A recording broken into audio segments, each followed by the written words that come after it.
Chapter 12 talks about estimation. It focuses on confidence intervals, and it says that confidence intervals are important since they're more informative than a hypothesis test that we looked in chapters previously.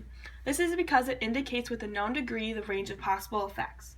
Section 1 talks about point estimation for a population mean.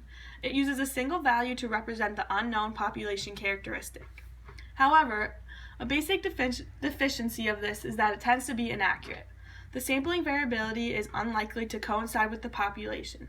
Therefore, to make up for this, statisticians supplement point estimates with another realistic type of estimate, also called interval estimates or confidence intervals. Section 2 explains confidence intervals more.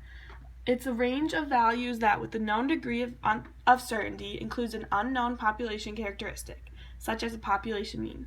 So, for example, you might make a claim and say it with a 95% confidence level. That's using the confidence interval.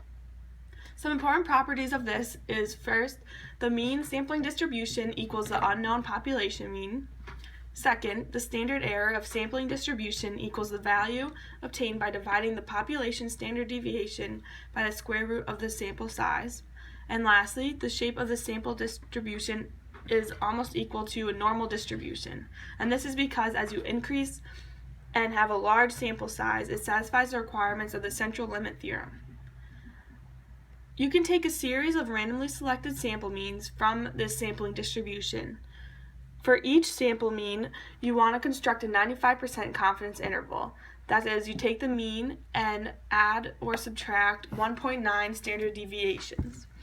The true confidence intervals would be the sample means that fall within that 1.96 standard error of the unknown population mean, which is also the 95%, or the false confidence intervals would be the ones that do not fall within the 1.96 standard errors, and that would be on the two extreme sides. You'd have 2.5% on each side, making up the last of the 5%.